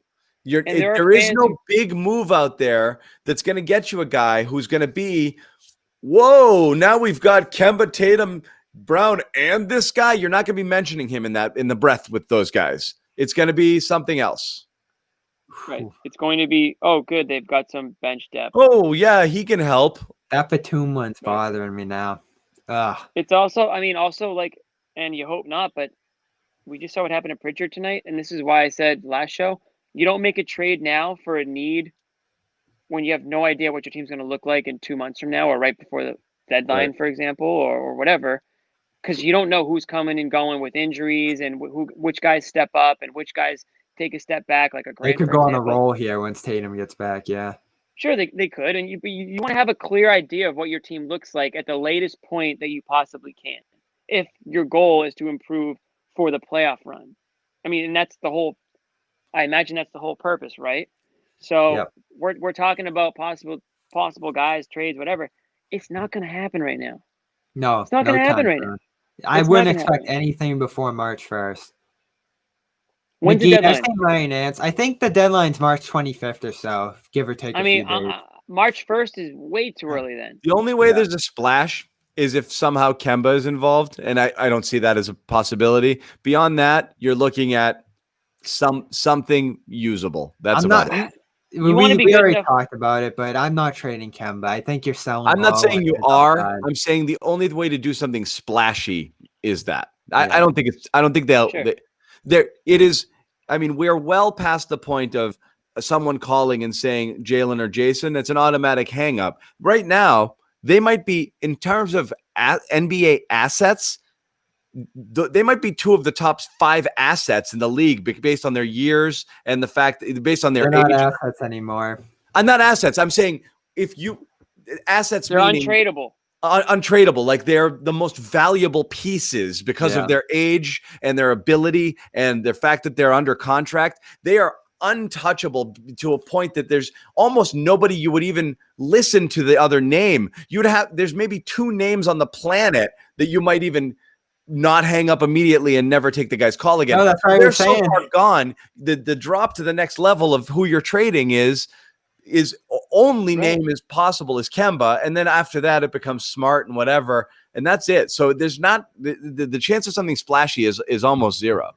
And that's another reason why Danny Ainge and Mike Zarin, they're not looking at this team as a win now team. They know what they have. They know that these 2 guys are cornerstone pieces, and they have them under contract for the foreseeable future here. They're only going to get better. And at some point, you have to imagine guys, older veterans or whatever, are going to want to, again, come to the Celtics, whether it's buyouts or, take some sort of discount to win. And like Danny isn't going to do anything to screw the financial situation of the team in the long run, or make them shoot for a championship now when there's such a big window. That's an interesting one there. I've talked a little bit about injured guys and how they Jonathan Isaac. They potentially valuable because they're nothing now, but because they're nothing now and something later. I would favor that for something down the road as opposed to something less for now. Yeah, I would. And I've thought about that one too. Yeah, we've talked a lot about Gordon there, but Isaac is someone a lot of Celtics fans have had their eyes on for a while for obvious reasons. He's right up their alley for the system. He had a tough injury. I think it was an ACL, so he'll be a year out or so, and that was on top of another injury he had before that. So he's had issues with that. Yeah. But look across the league right now. There's lots of possibilities, but not a lot of teams are even approaching a position where they're going to start dumping guys or selling for the future. You think Houston, Orlando's in a tough spot right now, but there aren't that many. But we're talking trades. I do have to throw in the plug. Keith Smith was on Celtics Beat. Talked a lot about all these things we throw around with Danny and how they take calls, and is he not aggressive enough, or does he drive too hard of a bargain? That was a pretty good episode they had on there today to check out. Another thing I'll say, and again, just pumping one of our podcasts here, Gary Washburn was on with Sherrod the other day, and we were talking about that window where like this notion of not needing to win now versus later. That there's a yes and a no behind that. You can't kick the can. You can't kick the can. We don't need a win. No, you can't kick the can too far down the road with stars like Jaylen. No, Celtics fans do that with Jaylen and Jason just because they're young. Because eventually they're going to be like, dudes, you're starting to waste my prime now. When it's going to end. You never know when it's going to end. So you know what you have. You can't go too far with it. This is our Hayward conversation. I'm just saying he's not going to mortgage the future and like panic move at the deadline because he feels he needs to win now. Which feels like that's kind of like where the Nets were, what the Nets kind of. I'm not saying the Nets panicked, but like obviously they traded some players, or at least a guy like LeVert, for somebody like Harden, which is definitely more of a win now. Harden's on a 2-year deal or whatever he's got, so. Feel like a move they did, I don't see the Celtics doing something like that, which is why they didn't, right? I mean, there were people who were saying, believe it or not, they wanted to trade for Harden, and I just don't think. Obviously, I know now, but I didn't think at the time that was something the Celtics would be interested in because they feel like they have a really good long-term future here. I'm not saying that they don't want to win now. I'm just saying they're not going to do anything crazy, like a crazy splash, like we were talking about, John. Like you're not going to get a crazy trade, at least this season. Who knows what's going to happen in the offseason? Things change, but right now I don't see that. Yeah. At some point they'll have to use the TP though. If that, I remember the Warriors got one for Iguodala, I believe, and that was a big deal in Golden State, and they just let it expire. And again, they stunk. They didn't need to use it the following year because they were one of the worst teams in the league. So there's a different context there. But sometimes that TP just does expire and you don't find the deal. But you get a 28, I don't you want get a 28 million one though. Yeah. You can't let that go. Yeah. You have to use it at some point. All right, we gotta pay some bills. So we're gonna tell you again about our sponsor, Manscaped. Manscaped. It's the best in men's below the waist grooming. Everybody knows that. There's 2 million people out there who trust it right now. Many of them who work for our network. Spoiler alert, you got to take care of business down there. The pandemic's going to end at some point, guys. You can't just run out there with whatever's been working for you during this. So you got to get the perfect package 3.0. It's a below the waist grooming package to start off the new year strong. Okay. You got to come out of quarantine at your best. So you don't want to be going out there looking like Teen Wolf. You're at the bar, can't do it. Down and, people think it's like a full moon or something. You got to be ready to go. Sweatpants and whatever else is going on down there, it's not going to work. Okay. You gotta step up your game a little bit. So we're looking at the lawnmower. That's the goods 3.0. Beyond that, we have a shed travel bag. You can store all of your goodies in there. There's deodorant. There's spray. There's powder. I mean, there's no more powder. Is there powder? Yeah. Powder? Oh, the Crop Reviver. That's spray. We got spray. Oh, whoops. Oh no, and Crop Preserver. It's a deodorant and a moisturizer. There's a lot. There's a lot in this package. There's a whole thing. Powder is an underrated move for guys out there who have never used it before. Give it a shot. But definitely manscaped.com is a place where you can at least get started. It's one of those, this is what I say. If you're like trying to get in the stock market, but you don't know what stocks to buy, you just go for like an ETF fund. That's like just going for the Manscaped, just go for the manscaped.com. You can guarantee you're going to make, a little profit there for the most part. And, you get your feet wet into that whole game and you'll feel good about it. You know what I mean? And you can get wet because it's waterproof. What's that, Bob? You can get wet because it's waterproof. Bring it right in the shower. I got the 2.0. Oh, thanks for that visual. That was something that we were all asking for. You gotta sell it. You gotta use your experience and bring it to the people. Yeah. So the code is beat 20. Yeah, it's interesting. No. I take it back. Press pass 20. I was thinking that. Yeah, it is press pass 20. Press pass 20. That's the code. I put something on the screen said beat earlier. It's press pass 20. Press pass 20 gets you 20% off. All of that stuff, including you get boxers with it. Shed travel bag. Once again, Manscaped bringing sexy back in 2021. So make sure you do that, guys. Final thoughts before we wrap it. We got Cleveland coming in on Sunday. Oh, I'm excited for that game. That game is gonna be such a thriller. I'm so excited to watch the Cavs. And people look at the Cavs this year and say, "Oh, the Cavs, they haven't been anything since LeBron left."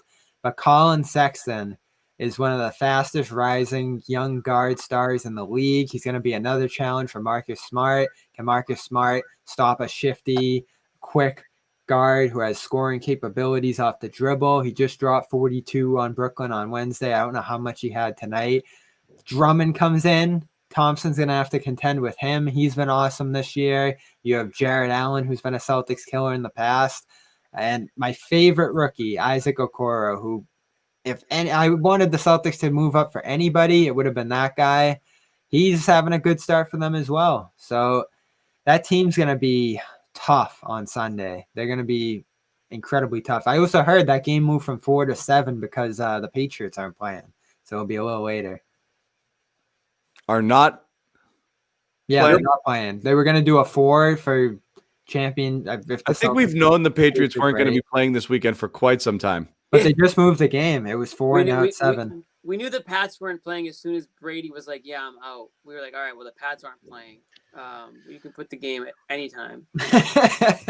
That being said, I will be watching. Wait, I'm watching Brady on Sunday, so I don't know what time the Celtics game is, but 7. If it's the same time as the Bucks game, I'll jump on this call, but I'm not gonna know shit about the game. I am all about. I'll fill you in. I think I'm going, so I'll fill in the details from the Garden. You're going? Okay.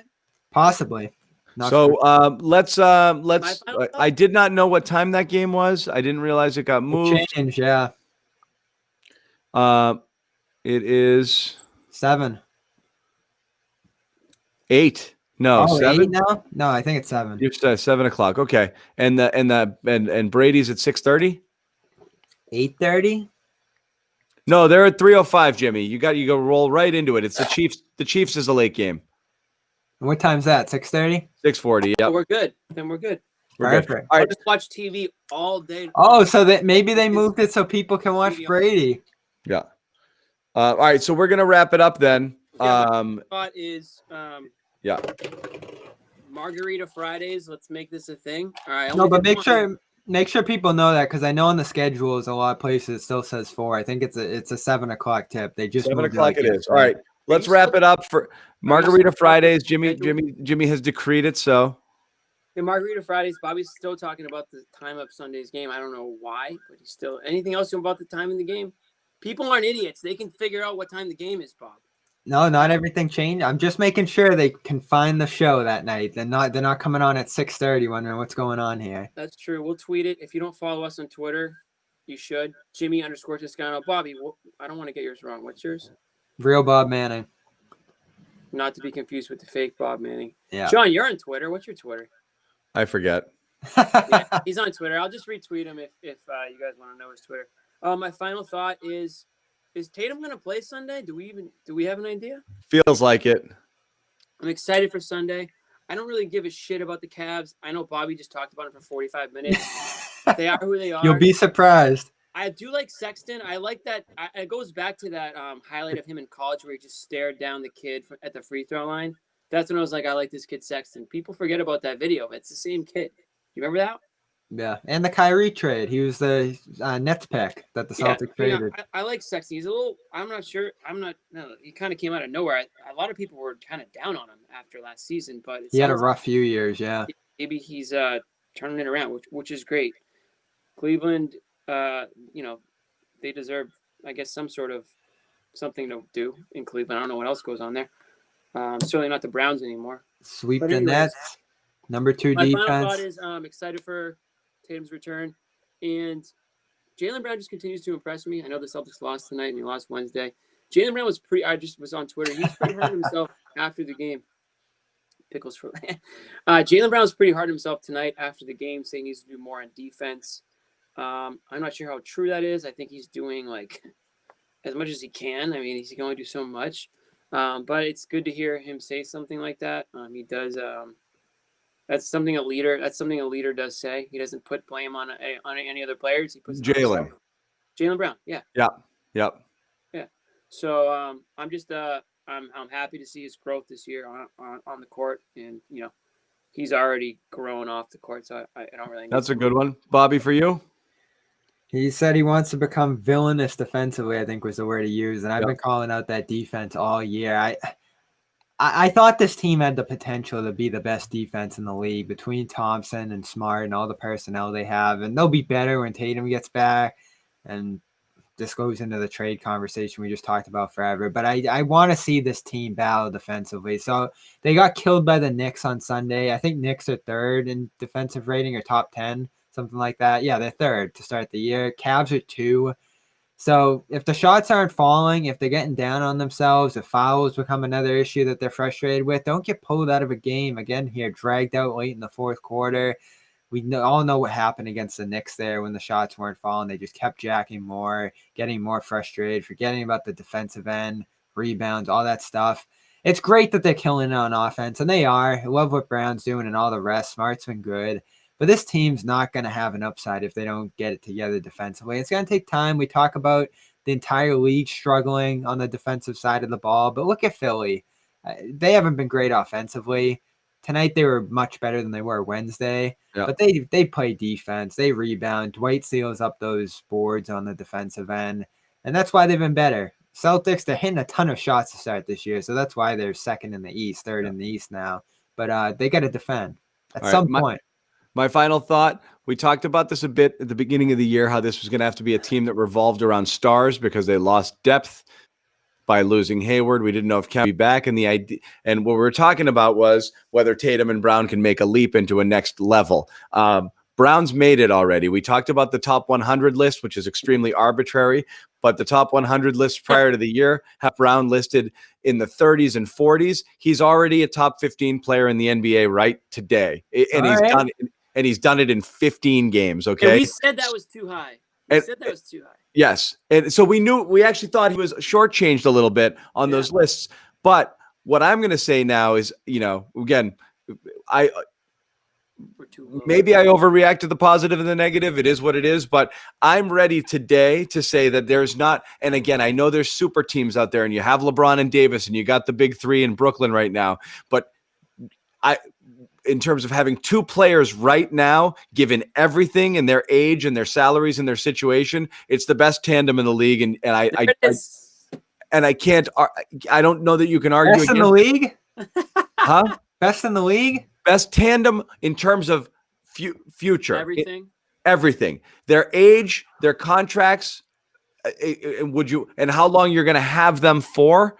I don't know that I would. I wouldn't swap these two for any other two right now. I stay up later than you, John. Huh? I catch those Lakers games. I stay up a little. I understand that, but I'm not giving up. I'm not trading anything for friggin' 36-year-old LeBron. I'm sorry, Would you trade right now Tatum and Brown for Davis and LeBron? No. It's a tough call. I don't know. And I know that saying that LeBron is the best player who's ever played. It's that question of what's the value of one championship? And LA already has one. We don't know if Brown and Tatum are ever going to The under 25 stars are the most valuable commodities in the league, and you have two of them playing at very close to a top 10 NBA level. That is an unbeatable combination at this age and this stage in their careers, and they keep showing you. And I don't even think Tatum's really shown much. Tatum's been fairly flat this year. I don't even know where Jaylen's ceiling is at this point. So that's my vibe here is if it is a superstars league, the question was always, are these guys true top level superstars that you win just with them? The answer might be yes. And so then the rest of it doesn't matter nearly as much. Well, you can lament Grant Williams, this and that in other teams, but if you get to the point where people are just going to there might be a stage where Boston dominates a buyout market because people are just I want to go there and play with those superstars right now because that's my shot. That's possible. That's possible in a year or two. Right. So it might not be this year, but I don't even know at this point. You're telling me 2 years from now this isn't going to be the best overall tandem in basketball? It's hard to imagine that it isn't. So.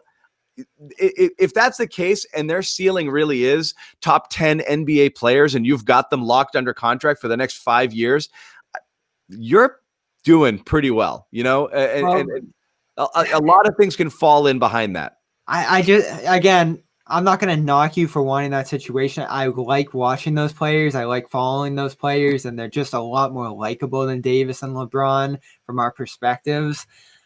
But it's that conversation we just had, now or later. The Lakers are heavy, heavy, heavy favorites to win the title this year, back-to-back championships. That's tough to pass up right now. It's a good point. I mean, what about this isn't what John wanted to do. He didn't want us to go through every team, but what about Kawhi and Paul George? You would. It's not even close anymore. No, that one's no. That Brown all day. No, I mean it's a good point because I'm going through teams and I'm like, well, you got Lillard and McCollum. I mean, I'm going. No, I think you're right for everyone except LA. It's tough to look at LA's duo that just rolled through the playoffs. No, I mean, it's tough to look at Kyrie and Durant, honestly. That's the hardest one because they also have Kyrie who's not he's 27, 28, and Durant, again, he's 32. That one's a much harder one to say, especially if you want to factor Harden in. Picking any two of those, that's actually the toughest one. Yeah, in terms of trade, though, I'd say no in that spot. I have one that you forgot. Siakam, and just take your pick. For Toronto, they'll get back. They're tough. They're already rallying. No, John, it's a good point. I think I understand where John's coming from, but I also understand where Bobby's coming from, and I've always been like, you you want to win. You don't want to sacrifice potential wins for wins that you think you can The definitely. Lakers are really good to start this year. It is unbelievable how good they look, and they're starting. They destroyed the Bucks last night. They're 7-0 on the road. LeBron and Davis are locked in. Hey, look, they're going to win the title. I mean, they're going to go to the finals. I mean, Bobby, look, I said it at the beginning of the year. I think they're way better than last year. And Yeah. I think Bobby said they were worse. Bobby said they were worse. This is before they played a game. I said this team's way better than last year. I'll do an apology, Cam, on that one. Yeah, so you don't have to sell me on the Lakers. And I'm not saying this in an I told you so way either. You don't have to sell me on the Lakers. LeBron's LeBron and Anthony Davis is Anthony Davis. I'm simply saying at this point with their age going forward, I'd rather be in this position with these two guys than anybody else because you're not talking about this year. I don't know that this is a championship year, but you do need to start filling in some holes. I just think it becomes easier with these guys because they'll eventually be the two people you point to and say, that's the team I want to go to and play with those stars, you know? And we didn't know whether they were going to ascend to that level of stardom or not, or whether they'd be kind of in the 15 to 25 range, which there are other guys like that, you know, like Murray and, you know, Jamal Murray. I mean, you can make a case for Murray and Jokic. You can make a case for Booker. I mean, now they got Chris Paul. There's other players. There's a lot of really good players out there, but these guys might be their all-around game at the positions that they play. Wing, which is the most valuable position, to have two of them at this level, I don't know that you can beat that. Yeah, don't take it for granted. What we're watching right now between those two is really special, and you hope it's going to last 10 to 15 years from now. But you got to just enjoy it today while we have it every single day. I know Kevin. And that's why I don't want to wait too long on filling things out around them because you want them to be happy. You want them to be here. You want to always be thinking about winning. So I'll say this. They played LA tough last year. They destroyed them in the Garden. They played them so tough on the road during that Kobe week. That's coming up a year ago. Next week is the Kobe week. They're coming to the Garden on the 30th. That is going to be a fun game to watch if the Celtics are fully loaded. I can't wait for that one. Yeah. All right, guys, we said we're going to wrap it, so we will. We're back on Sunday after Tom Brady. Are we rooting for Brady, Jimmy? Of course you are. Dude, I'll die for Brady right now. Just tell me how and where and when. So I'm rooting for Brady. I've been on the Brady train since day one. Don't get me started. I'm not going to go into it, but I'm rooting for Brady now, so you can relax. Bobby, rooting for Brady. I'm all in. I always liked the Buccaneers. That was always my NFC team, so it was a match made in heaven when those two came together. Don't ask me why. I just like the jerseys growing up. I like the creamsicles growing up, but wait, John, this is developing. You're now rooting for Brady. What changed? It's the strange. Brought back Patricia today. It's like, what are they doing? You can't. You might decide something, and then as you're watching it, your feelings just sort of change. But I think two things for me with Brady. I like Aaron. I don't like Aaron. I hate Aaron Rodgers. But two, I can't deal with idiots having another who's the greatest debate if Rodgers happens to win this game. It'll make my freaking head explode. This is an argument that's been over for 5 years. It's been over for 10 years, but it's really been over. So this is about Brady Rodgers for you. I don't want to listen to the who's the greatest quarterback. It shouldn't come up every year. Brady's 43 years old and the debate's been over for a freaking decade. Oh yeah, it's no debate. But everyone's going to be like, "Oh, is Rod?" There's still a faction of people out there who think Rodgers is the greatest. And I live in Wisconsin. I can't listen to it anymore. So you need a win to never have to listen to it. So that's fair. To me, Brady's already proven that he's the GOAT, 4 different, 5 different, 10 different times. He doesn't even need to win. He doesn't need to win to prove that anymore. But I would just love another feather in the cap. I would just love another Brady. It's a better story. He goes to the NFC and he just takes over the NFC just like that after 20 years in the AFC. Like, it's completely. It's unbelievable to even be in the NFC Championship game is a crazy accomplishment. These guys had no offseason. Tough conference, tough division. They had to go to New Orleans. No offseason. Brady gets there as easily as like I get to the bathroom in the morning. Like that's guys. He just goes to conference championship games.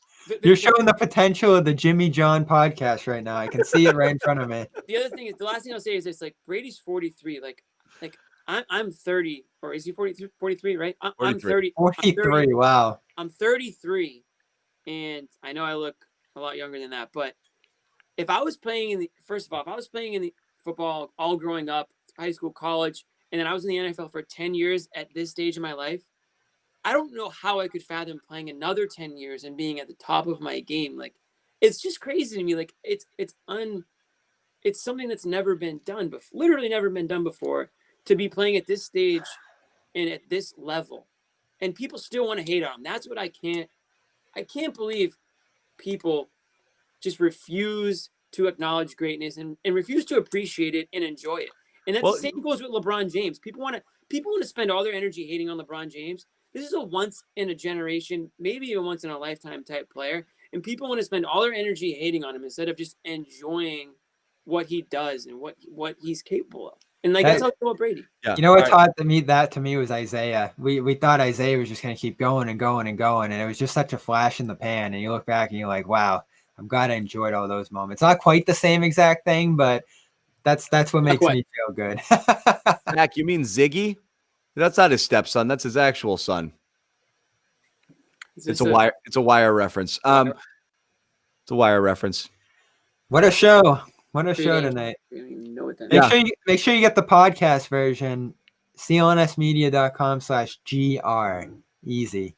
Yeah. Go get yourself the podcast version. If you jumped on halfway through and you're, going for a drive tomorrow, pop on the podcast. Yeah, podcast is always good. Subscribe to the YouTube channel so you get alerted when we go live. A lot of you guys already, I'm sure, are, but tell your friends about it. We like having you guys in the chat. It's always fun. Keeping it light. It's a good crew. We like interacting with you guys. The comments are terrific. And thanks for hanging out with us on a Friday, Margarita Friday. We're back on Sunday night. So we will chat with you then. As always, Jimmy Toscano, Bobby Manning, John Zanis. We will have Josue Pavone back on Sunday. We're confident of that. Everyone out there concerned about Josue. He's missing a lot of games. He'll be back. I think he's on a Tinder date, which is fine. Yeah, we can't have perfect attendance. Jimmy even said he might take one off. That means Nick, he's out there right now. We're calling on you, buddy. Speaking of unsigned free agents and TPEs, I think I might miss Monday's game. I'm just gonna say that right now. No, Nico is his nephew. Nick is the nephew. Am I gonna have to Google The Wire now? Because season 2 of The Wire. It's the one with the Greeks. So obviously I've seen it, but I've actually seen The Wire start to finish probably 11 times. Yeah. Season 2, the docs. I'm actually gonna shave, so if I look like somebody, maybe I'll look a little different on Sunday. Yeah. Not fully shaved. I would love Manscaped to maybe swoop in and help out with that, but shave it up. Yeah. All right. I'm gonna trim the beard a little bit. How can these guys miss us if we won't say goodbye? We're going to wrap it, guys. We'll see you guys later.